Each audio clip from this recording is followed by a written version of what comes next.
Curiosity's not a sin, Harry, but you should exercise caution. It's a time strap. You're fraternizing with the enemy. There's the Cruciatus curse. And we'll celebrate a boy who was kind and honest and brave and true, right to the very end.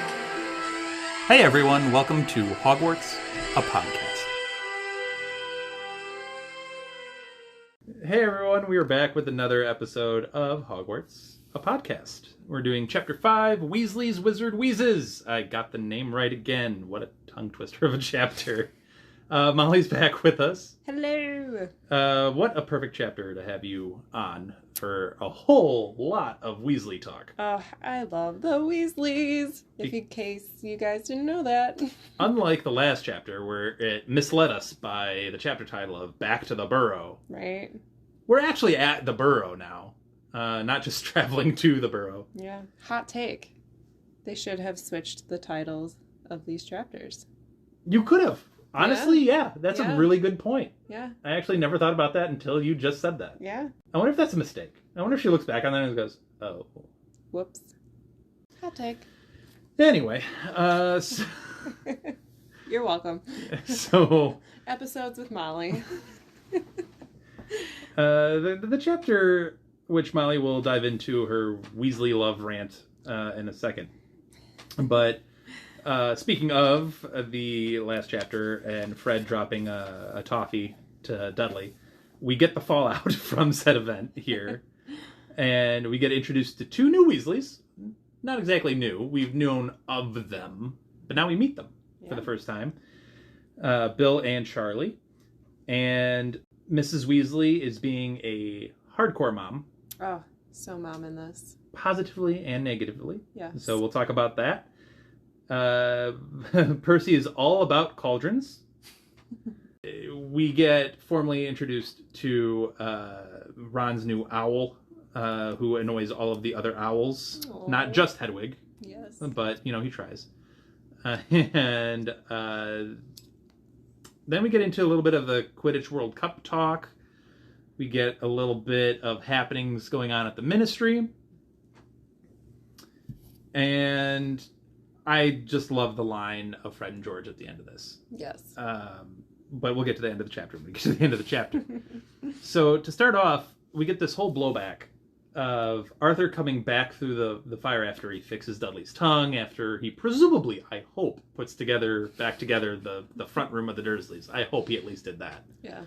But he fixes those two things and comes through furious at the twins, being like, what did you do? Why did you do this? Yeah. And, Fred and George have their typical snarky comeback ready to go. And Arthur makes a very dad threat of, just wait until I tell your mother about this. It's just unfortunately timed because Mollie came through the door at that specific time, says, tell me what. Tell me what, Arthur. And you very much get the vibe, or Harry gets the vibe of like, clearly he was not going to actually tell Mollie, is just a threat. Yeah. But it is now out there in the world, and now we're going to have to deal with it. Yep. As they're dealing with it, the trio go up the winding stairs of the Burrow and have their own like check-in. Mm-hmm. And Percy, we meet Percy on one of the landings. He is disgruntled because he needs to concentrate, Mollie. He does. He needs to focus. He does. On what? On those thin bottom cauldrons. Yes. Thin-bottomed cauldrons is what he's spending his summer working on. Yep. Nothing like some thin bottom cauldrons. As opposed to... thick bottom cauldrons. Yes, you're welcome. I can make so many jokes right now. I'm going to refrain. Okay. So... PG-ish. Yeah. He's trying to make the world a better place. It's all good. So, on a serious note, you could not have picked a more mundane topic for Percy to illustrate just how annoying he can be in his work habits. Yeah. Like if it was, we talked about how this might be the position that I go into in the ministry because it's international magical cooperation. Yeah. This would be awful to work on. It's the most mundane thing ever. Which, I guess, granted, kudos to Percy for taking it seriously and trying to do a great job on it, because I'm sure it is necessary.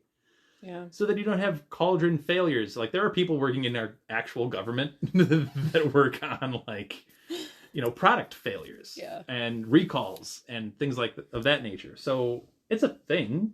Yeah. It's real, as much fun as Ron likes to make of it. I feel like they gave this to Percy because I'm sure no one else wanted to do it. And he's the eager new guy. Oh, 100%. Let the new guy take the cauldron research. Yes. He's on it. We're going to set up the Quidditch World Cup. You take cauldrons. Yeah, 100%. Yeah. Oh, man. So he yells at them for making too much noise. Ron briefly gets into his room, shows them Pigwidgeon, which Ginny is here. Pig. We find out that Ginny named the little owl. Yeah. But he is all aflutter, which annoys all of the older owls. Aww. Yeah. I kind of feel bad for the little owl. I mean, he's just trying. He's just energetic. I love Pig, but then again, what magical animal do I not love? I'm sure I can come up with one. I'm sure I will still find a way. Fair My enough. inner Hufflepuff to be like, no, he's cute. I'm sure there's like a red cap or something like that that's like literally pulling people into like their deaths. And I'm sure, but maybe that's how you get lured by the red cap is like, yeah. Wow, you are so adorable. Yeah. Maybe that's it. They already got you. I'll find a way to feel bad for him and want to adopt him into my pet clan. Fair enough. They end up going back down the stairs after a brief visit, and they have this set of... They're setting up for the dinner that night, and Mrs. Weasley is tersely still upset from the Fred and George shenanigans of the Weasleys' wizard Wheezes, which Ron tells us they're literally inventing stuff. Like, we all thought Ginny, I think, says all the explosions that we heard in the room, we just thought they liked loud noises. I love Turns that out line. they were actually doing things that were important. I'm just picturing just like explosions and like pots and pans clanging. Mm-hmm. Maybe some thin bottom cauldrons. Or thick. Maybe some thick bottom. Yeah. And hey, the twins do it right. They go with the thick bottoms. I'm sure that they do. Of course. Anyway, back to Mrs. Weasley. So Sorry. we get to her tersely getting ready for dinner, and she gives everyone the chores to do to get ready. Mm-hmm. And you get this side of Mrs. Weasley in this whole Fred and George thing, as she complains that they didn't get enough owls. She's obviously holding them up to the standard that Bill, Charlie, and Percy have all set, which is excellence. So it's a high standard for any of them to hold on to. And the twins are obviously smart, engaging individuals, which she acknowledges. Like, they obviously have brains. Like, they're smart kids. Yeah. But they don't ever apply themselves. They don't ever do this. They don't ever do that. It's a very much a mom nagging her kid kind of thing. Yeah. Like, it's a momming, if that's a word. Yeah. What do you think about this whole Mrs. Weasley thing? So, as everyone knows, big fan of Mollie Weasley. Big Yes. fan of the Weasleys. Mm-hmm.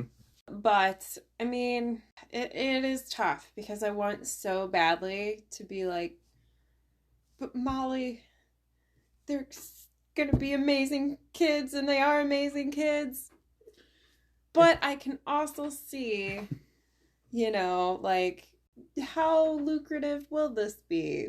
Why don't you just want to be in the ministry and, be the status quo? And when you have a son working for Gringotts, you have a son working with dragons, you have a son in the ministry, your husband is in the ministry, and you want to run a joke shop. Yeah. That's your ambition. That's your lot in life, is Right. running a joke shop. That's the best you can do. Yeah. I get her disappointment, but at the same time, it's frustrating. Like, they're still kids. They're still like 15 Right. or 16. I guess they're 15, 16, somewhere in that range. And it's like, you could like actually look into it. Yeah. Do these things actually work? Right. Are they successful? They're literally trying to invent stuff. The trick wand Right. in this scene seemingly works wonderfully. Yes. Tricked her. Right. So it's a little frustrating because maybe, try fostering that support a little bit more. Right. It's hard to be like, these could hurt people. Right. Like, you just got in trouble for blowing up a person's tongue. If Right. that goes poorly, Right. like, that's a problem. Right. Yeah. And you weren't even there to make sure it went well or poorly. Right. How are you going to adjust that Right. for next time? Exactly. So it's tricky. And they said they didn't even want to test that one on themselves. Like, they were trying to find someone to test that on because it was like, I don't know if I want to do that one. Yeah. So it's a little morally sketchy, Mhm. like what they're trying to do. Yeah. Which I guess Mrs. Weasley is a little hesitant on, to say the least. Yeah. I mean, as a mom, too, you don't want to see other people get hurt because of your kids. Very true. You know? And this was clearly a targeted thing. Yeah. As much as they try to play it off as like, we were experimenting. Right. Clearly they were targeting Dudley. Right. Here. And I mean, moms, I'm not a mom. I'm a dog mom. But I'm not a mom. Mm-hmm. But at the same time, too, moms are still human, right? They're still going to have things that annoy them. And anytime you have a family and you're a member of a family, your kids, I'm sure, are going to just make you angry, and you're just going to have your moment where you're just like talking to yourself or thinking to yourself like, these kids, And I think that's a very true moment of that. Yeah, I think the twins put Mrs. Weasley through a lot. Mm-hmm. Like, I feel like most of her stress from her kids come through with those two. Yes. She's not really a fan. The toffee that they end up dropping, they have given it the moniker Ton Tongue Toffee. Yes. A lot of alliteration here. Weasley's Yeah. Wizard Wheezes, Ton Tongue Toffee. Oh, man. Yeah, and you're doing great with it. Thank you. I've practiced. Clearly, I have not attempted it, so. It's a lot of tongue twisters. Yeah. So, yeah. But Yeah.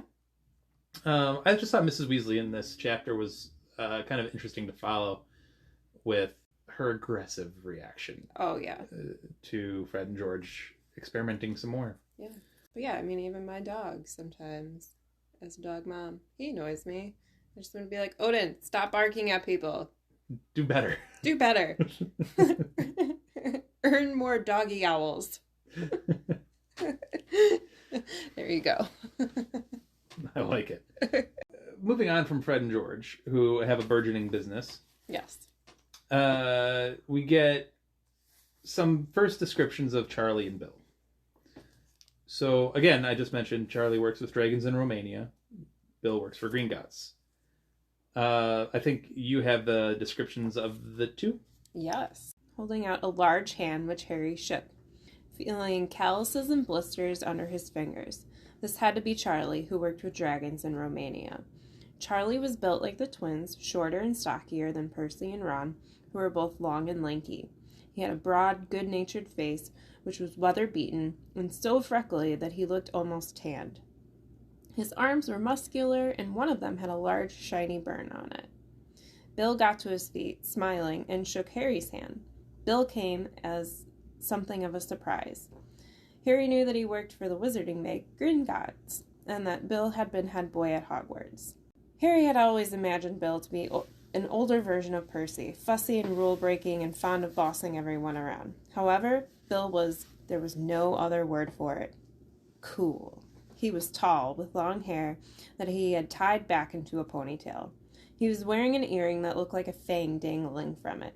Bill's clothes would looked out of place at a rock concert, except that Harry recognized his boots to be made of not leather, but of dragon hide. I almost wonder, is there like a PETA in the wizarding world, like dragon hide boots? I would say yes. I would assume there's some version of that. Yeah. In the wizarding world. I don't think there'd have to be. Yeah. But I mean, that's when you're talking about like dragons specifically. Yeah. I feel like dragons are their own PETA. Yeah. Yeah. Like, you know what I mean? Who's gonna really mess with a dragon? Yeah. You need to be a very specific type of very true witcher wizard to feel comfortable doing that. Like Charlie. Like Charlie. Yeah. The description of Charlie that always gets me is the so freckly, it's almost like he's tanned. Mm-hmm. I never think of him that way. Yeah. I don't know why. No. I think of him as more like looking like the others, but no, that one always gets me. Yeah. I always think of him as a stocky, muscular type, but never that freckly. Oh, I think of all the Weasleys as just lanky and red-haired. Really? Yeah. I always think of Bill as this description, though. Like, yeah. That, for whatever reason, that Bill description has always stuck with me word for word. I don't know why. Yeah. But yeah, speaking of mothering, does not like the Fang earring. No. Which leads to Bill saying, like, oh man, the bank doesn't really care what I wear as long as I just bring them home treasure. Yeah. Which, I'm not sure. What do you think? What do you think about that whole idea of Bill bringing home treasure? I would want to know more how he's requiring the treasure, right? Yeah, is he breaking curses on like tombs and such? Right. And just taking like what's in those tombs back to England? And putting it in Gringotts? Yeah, that also is weird. Like, is there not a wizard museum? No, they're a bank. Gringotts just the museum. Who gets that wealth? Is it Gringotts? Is it the Ministry of Magic? Right. Who gets that wealth? Do the goblins that work at Gringotts, like, do they feel obligated to have these? Is there vaults that just belong to Gringotts at the very, very bottom with all of this treasure? Right. Like, there's so many questions here. So many. But I was thinking about this. Entitled, not obligated. Yeah. Yeah. This has been a bigger topic in the real world recently. If anyone watches John Oliver, he just did an episode on museums and how a lot of their artifacts are actually stolen from, not donated, stolen from countries through art dealers and other things of that nature. And yeah, it just got me thinking, like, he literally says, bring back treasure. And I'm just like, how does that work?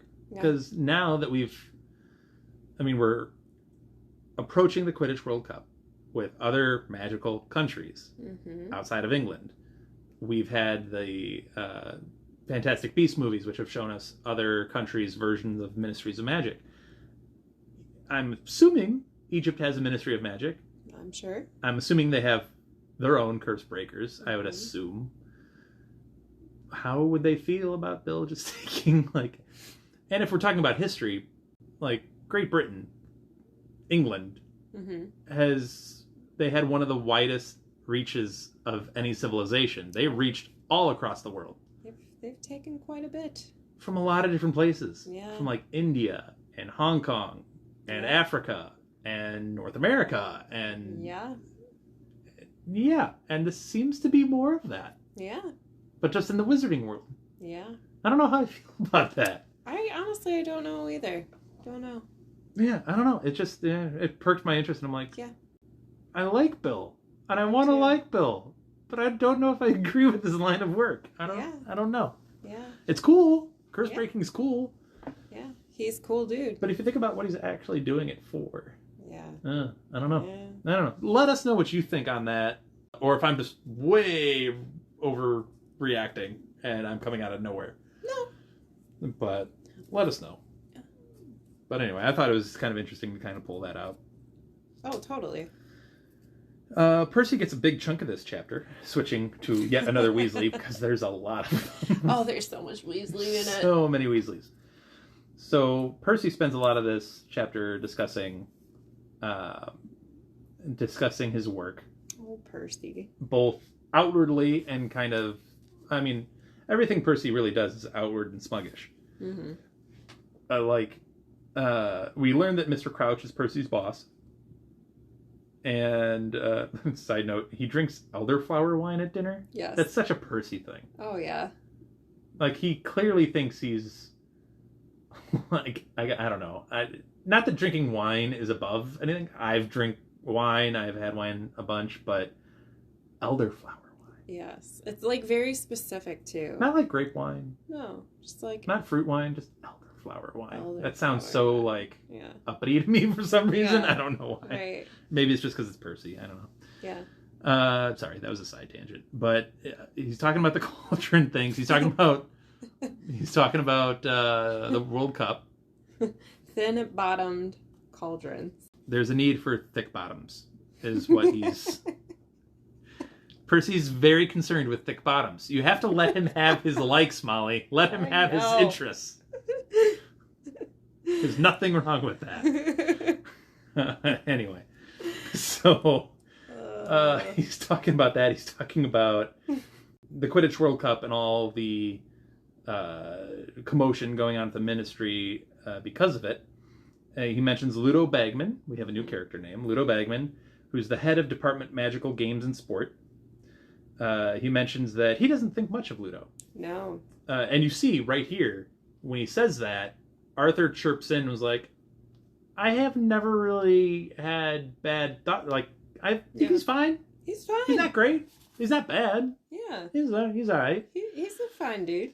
And you kind of see, like, Percy trying to be on his father's level because he's working at the Ministry now, so he's important. Right.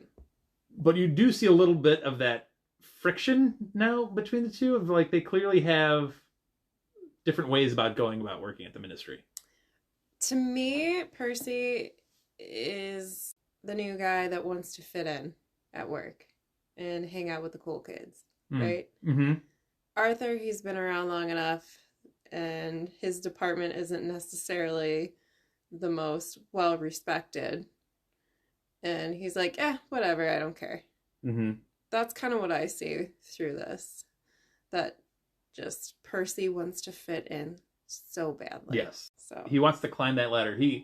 That's essentially it. He just wants to climb the ladder as fast as he possibly can, and he's going to connect himself to the ones he views as at the top of that ladder. So he has a lot of respect for Mr. Crouch. Yeah. Does not have a lot of respect for Ludo Bagman, which primarily comes from the idea that one of his staff members, Bertha Jorkins mentioned. Anna, where are you at? Bertha Jorkins is mentioned in this chapter.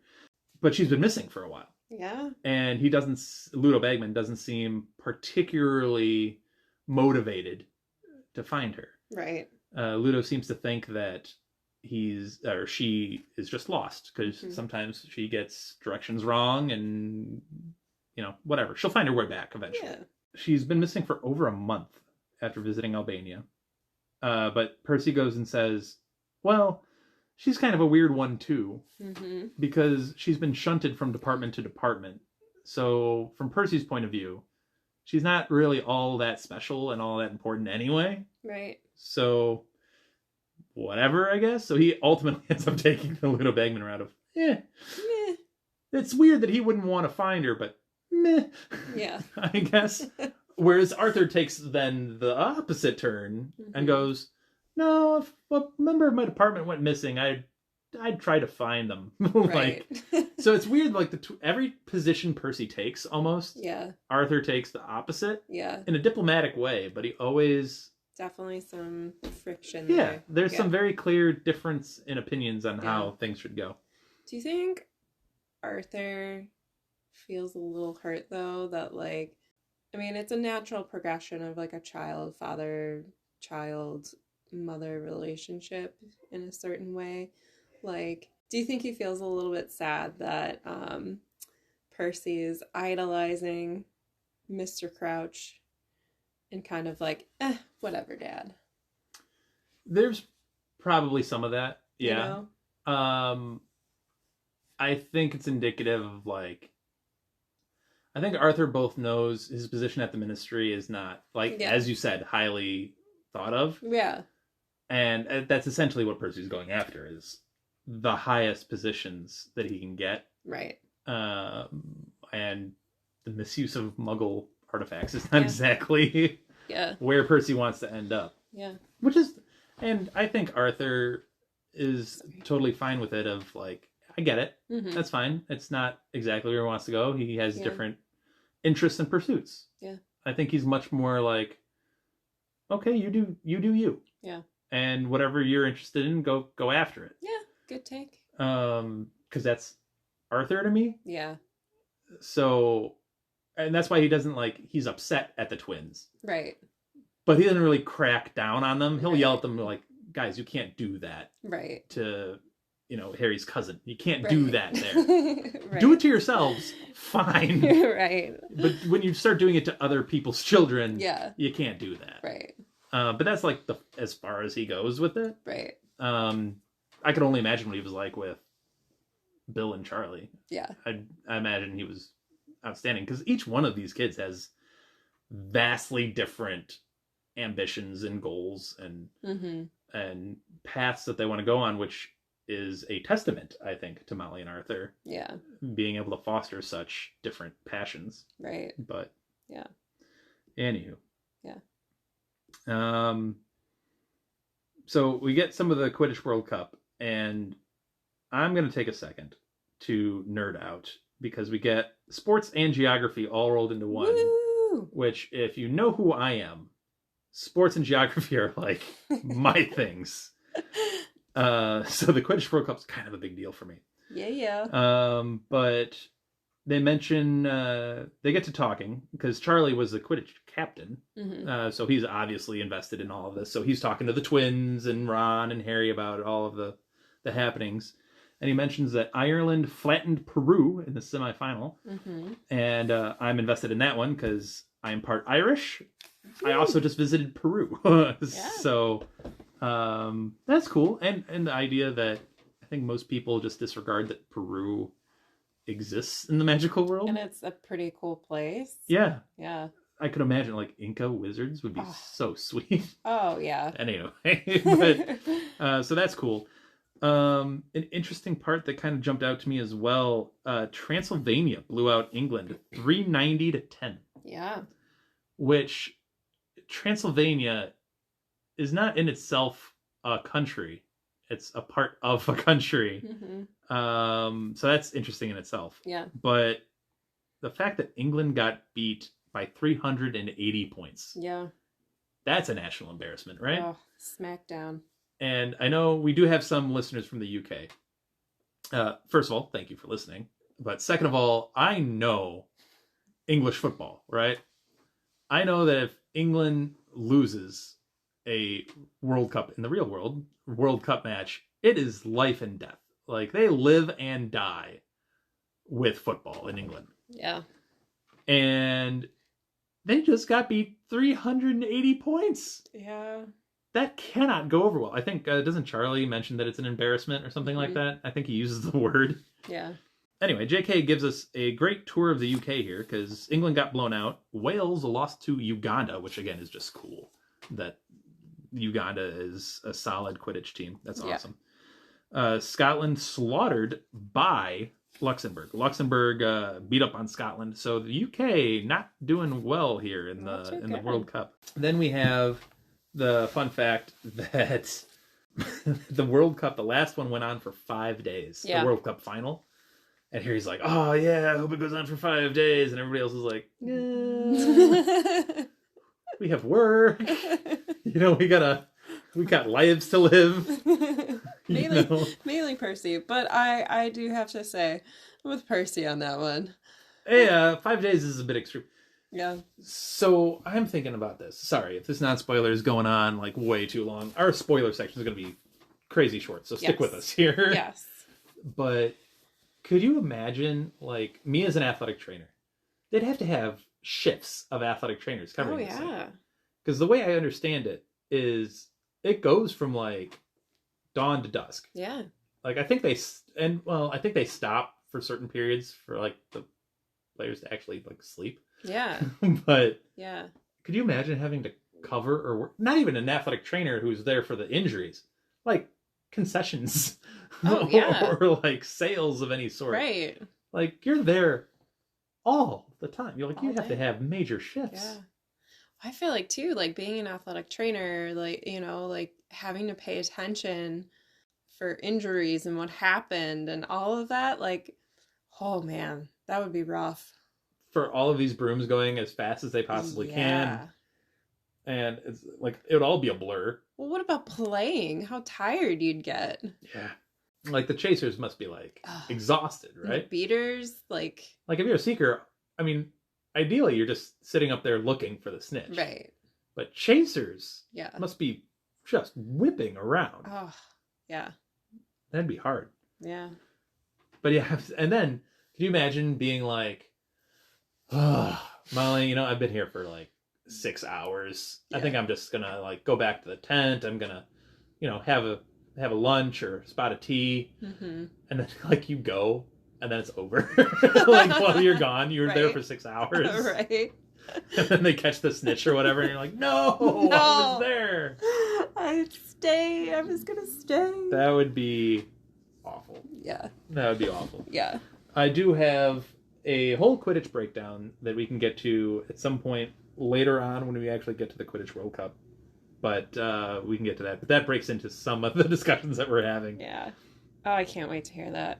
Yeah, they actually have like Quidditch times and Yeah. statistics. Oh, It's a really cool breakdown. It's going to be so cool. So, yeah, but So we'll get into that. Tune in. Yep, tune in. We should be getting to the Quidditch World Cup here in a couple of chapters, I think. So exciting. It's a kind of a slow start, really. It's like a hot start with chapter 1. Right. And then it's just kind of like plodding Slow burn. along at a very slow pace until we kind of ramp up again. But anyway, this chapter, because I know we're running long, apologies. This chapter ends with what I think is just peak Fred and George.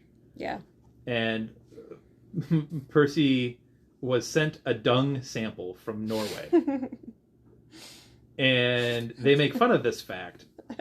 And Percy's like, well, it wasn't personal. It's just, you know, a sample that I got from this country. And Fred just leans in and whispers, it was. Goes, it was. We sent it. It was definitely personal. We sent the sample. And I just ended the chapter on a good laugh out loud moment. I'm like, that's peak Fred and George. Like, Yes. that is it. Yes. That's the Fred and George we all love. Just nonsense for nonsense. It was such a good moment. So, Yeah. with that good moment, we will end the very, very, very, very long non-spoiler. And we will be back with spoiler section. What we'll talk about, we'll figure that out in the break. Kill the stag! We're back with the spoiler section of Chapter 5, Weasley's Wizard Wheezes. Say that 5 times fast. Weasley's Wizard Wheezes, Weasley's Wizard Wheezes, nope, I'm done. Good effort. I tried. You did. It's a tongue twister. Yes. Anyway. So, honestly, we've talked about a whole bunch in the non-spoiler. I don't think there's a whole lot of room to really dive into anything in the spoiler section. No. We might talk maybe a little Bill and Charlie, but Yeah. what was some of your thoughts on the first couple of chapters here of Goblet of Fire? Definitely with you, Dan. Slim. So, yeah, slim, man. First chapter starts off, you're like, all right, I'm back in it. Mm-hmm. And then the next couple, you're just like, all right, come on. So, your opinion, worst chapter in the entire series? Chapter 2, The Scar? Yeah. Yeah. It's bad. It's just not great. Not great. Real boring. Yep. And, you know, and we even had I think it was a paragraph in this chapter that was some recap. Well, they were talking about Quidditch, I think. Yeah. There was like a paragraph of like, Harry's good at Quidditch. Right. We've had 3 books of him compete. Literally, Prisoner of Azkaban was like 4 Quidditch matches. And he has the fastest broom. Yeah. Killing me. Anyway. So, what about Goblet of Fire going forward? Do you remember the first time you read Goblet of Fire? I do. You know, ripped through it. Couldn't wait. One of those. like I think I said that I mentioned this earlier, but you know, I was super in it. You know, yeah, the first couple chapters were a slow burn, but I was like, all right, let's just go. Mm-hmm. I love Goblet of Fire. It's probably one of my favorites just because of like all the action in it. I like that you get to see, you know, different wizards from different parts of the world come in for the first time. Mm-hmm. Absolutely. I remember when I first read it too, I was like, wait, they're not going to have Quidditch? Yep. What? And then they do the Tri-Wizard Tournament, and I was like, this is awesome! Yeah. The Tri-Wizard is so cool, and I cannot wait to get there. Yeah. And part of that is the international aspect of it, which we have a ton of international things that we can pull from, but yeah, the Tri-Wizard Tournament's cool. Are you a fan of the Yule Ball or not? I enjoy it. I do too, but I've heard a lot of like negatives on the Yule Ball. Yeah. No, I mean, I like this book a lot. I think it's good. I think it's just coming from people's own anxieties about their middle school dances that like, yeah, you know, freshman year homecoming or whatever that may or may not have gone well. Right. But no, I'm okay with the Yule Ball. And, I'm okay with it. Yeah. I believe Trelawney, doesn't she make an appearance? The Yule Ball. I believe she does. In the book? And we can stick with our Trelawney Snape shipping. Yes. We're just going to make that our own headcanon. Yeah. Which I've heard a lot of positives. People like that matchup, so we'll go with it. Yeah. There's a lot to look forward to in this book. Yeah. And it's all really, really exciting. Yeah. I love Moody. I know there's some things behind Moody. There's a lot to Moody, and I think we get to him in maybe the next chapter. Yeah. Or one of the next chapters is Mad Eye Moody. But yeah, he's an interesting character. Yeah. Both in this book and forward. Yeah. So there's a lot to him, but it's a cool character. I like his class. It's another, we'll get our fourth different vibe of Defense Against the Dark Arts teacher. Yeah. But yeah, do you have any particular memories reading this book or anything that kind of jumps out to you? Just remember the ending was phenomenal. Her endings are usually pretty solid. They are.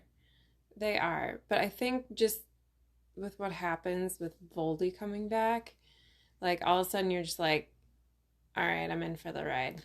I can remember when this book came out, me reading those couple of chapters. Specifically, I think I read one set of paragraphs. It was maybe 2 or 3 paragraphs, and we'll get there. But and I'll point it out when we get there. But I read those few paragraphs like 20 times in a row. Yeah. It was an obnoxious amount. I'll get to why when we get there, and it's going to be a long time from now. But this book is big. It's a lot of chapters. Yeah. But I will say Moody has one of my favorite lines. Not in this book, but actually from the movies. Oh, is it now? Yeah. Would you mind saying that line? Mundungus! I thought you were going to say a completely different line. which we had actually gone over in the pre-prep for this. So we had, when we were doing the sound for the intro and then the break sound that we had some fun with some of the Goblet of Fire quotes, because obviously there's the big ones like, Harry, did you put your name in the Goblet of Fire? You know, there's that one. There's the I can touch you now quote, which is deeply disturbing. However technically accurate it is, still disturbing on a lot of different levels. That's a 14-year-old child. Let's not. And I won't lie, that never really occurred to me until you were like, hey, Mollie. Yeah. And I was like, oh my God. Yeah. You're right. Well, Moody has a great line from the movie as well, which I'm not going to repeat here. You can watch the movie for yourselves and you could probably pick it out. But anyway. Go hunt for it. Yeah, but we had some editing fun mixing some of those into some ridiculousness. Yes. So that's fun. Yes. But anyway. Before we go, we got introduced to Bill and Charlie fully. Yeah. They have some interesting trajectories as far as their character growth. We see obviously a lot more Bill than we do Charlie, to my chagrin. I like Charlie a lot. I don't know why, honestly. I've never really... There's not enough there, other than that he's working with dragons in Romania, which is inherently very cool. So cool. But other than that, you don't... And he was Quidditch captain and this big Quidditch star prior to Harry. So, I mean, there's those two things. But other than that, you don't get a lot from Charlie. You get a ton more from Bill. But I don't know. They've always intrigued me, the both of them. Oh yeah. As just being like, if I were Ron, I would both want to be them, but also I could see him being like, yeah, they're great. Why can't I just do my own thing and like be myself? It's a very tough position to be in for Ron. Well, they just seem like cool older brothers to have. Yeah. Like they do cool stuff. Like they just seem really chill. They're the antithesis of Percy. Yeah. Percy's trying to push his status upon you. Right. They know they have status. Right. They're just being brothers. Right. Of just like, yeah. I work with dragons. Yeah. I work at Gringotts, but let's make these tables float and fight each other. Exactly. You know what I mean? Right. Like that's where they're at. They're back home. They're not at work. They're like, hey, let's just have fun, relax, make Ginny laugh, make, whatever. Right. It's all good. Right. And that's what I think, gives that Burrow vibe. Right. Of family and friendship and laughter and all that kind of stuff. Yeah. I think you were pointing out like just the vibe that was set in the descriptions of this chapter. So in love with it. Just like that hazy, cozy, end of summer evening vibe that's going on in it. Like JK gives these descriptions of like, as the sun's setting, like Mr. Weasley is, making floating candles, and Harry just is, full for once, like, and comforted, and it's a good feeling. It's a good feeling because you don't get to see that a lot. Like, there's so much turmoil with Harry and his life. And it's nice to see those moments where it's like he's part of a family and just in a good atmosphere. Yeah. So, I also very much enjoyed the gnomes and Crookshanks with the gnomes. How the gnomes are like giggling and they're like, this is so much fun, running from the cat. There has to be some inherent skill there in the gnomes. Oh, yeah. Because that cat is still quick. Very smart. Very smart. Yeah. And they're avoiding the cat fairly... Like, how could they run that fast? Yeah. I want to see it. I just want to see these little potatoes. Somewhere down the road, they're going to reboot these movies. Mollie's going to lobby for Goblet of Fire just for this one scene. You can make this movie, but... And then it's like, well, we've had Elizabeth come on here and want specific details of the books. Mollie's going to be like, I'm going to give you details. And she's literally going to focus on gnomes outrunning Crookshanks for like 5 minutes of screen time. Everyone's going to hate me. And I'm going to be like, yeah! It's going to be great. I like it. Oh my God. Well, on that note, we should probably call it here. It's a short spoiler section, but hopefully you've enjoyed the rest of the episode. Let us know on the Bill Profession thing. Let us know on Twitter and Instagram. Everything's been growing nicely. Shout out to our listeners from Sweden and we got new listeners from Guatemala and Argentina recently. So shout out to all of you guys. Thank you for listening. Thank you for checking in. Please check in with our Instagram and Twitter and let us know what you think. And we'll shout you out on the podcast. So thank you. And we'll be right back next week with Chapter 6. Bye. Thank you for listening to Hogwarts, a podcast. If you like what you've heard, please click the subscribe button on your preferred podcasting app and follow us on Twitter and Instagram at HogwartsAPod.